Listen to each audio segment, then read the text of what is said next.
নমস্কার বন্ধুরা, চলে এসেছি একটি নতুন ভিডিও নিয়ে।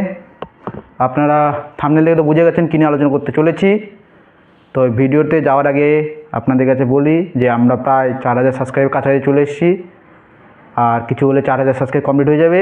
তো ভিডিওতে দেখার আগে সাবস্ক্রাইবটা কমপ্লিট করে দিন এবং ভিডিওটাকে শেষ পর্যন্ত দেখুন, স্কিপ না করে। তো বন্ধুরা, আপনারা জানেন যে বঙ্গে ভোট প্রায় চলে এসছে, ভোটের দামও বেজে গেছে বঙ্গে, আর বেশি দিন নেই ভোটের জন্য। সেই নিয়ে গতকাল সোমবারে নির্বাচন কমিশনার অফিসে বৈঠক হয় সমস্ত দলের উপরে নেতৃত্বদের সঙ্গে। কী নিয়ে বৈঠক হয়? যে বঙ্গে এবার কত দফায় ভোট হতে পারে। তো সর্বপ্রথমে অনেকেই বলে, তো আপনারা জানেন যে গত বিধানসভাতে বঙ্গে ভোট হয়েছিল প্রায় 7-8 দফাতে, এবং সেই সময় করোনা টাইমও ছিল, সেই জন্য বঙ্গে 7-8 দফাতে ভোট হয়েছিল। কিন্তু এই 2026 বঙ্গে এবার কত দফাতে ভোট হতে পারে সেই নিয়ে আলোচনা চলেছে বা চলছে এখনও। হয়তো আর কয়েকদিনের মধ্যে ডিক্লেয়ার করে দিবে ভোটের দিন এবং কত দফায় ভোট হতে পারে সেটাও ডিক্লেয়ার করে দেবে। কিন্তু বামপন্থীদের কথা শুনেছেন? বামপন্থীরা বলেছে ভোটে যাওয়ার আগে বা ভোট ডিক্লেয়ার করার আগে সমস্ত মানুষকে ভোটাধিকার দিতে হবে। যে সমস্ত মানুষ ভোটাধিকার থেকে বঞ্চিত হয়েছে তাদেরকে ভোট দেওয়ার সুযোগ করে দিতে হবে। সত্যি তো, ভোট মানে একটা উৎসব, সেই উৎসবে সকলেই যেন সুযোগ পায় দেওয়ার। কারণ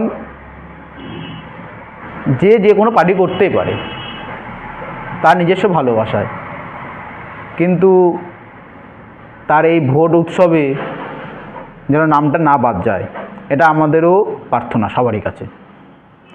যেন বৈধ ভোটার যেন থাকে, ভোট দিতে যেন পারে। কিন্তু অবৈধ ভোটার তো বাদ যাবেই, যারা অবৈধ ভোটার, কিন্তু বৈধ ভোটার যেন বাদ না যায়। সেই জন্য বামপন্থীরা বলেছে আগে বৈধ ভোটার তোলো, তাদেরকে ভোট দেওয়ার অধিকার করে তোলো, তারপরে ভোট দেব।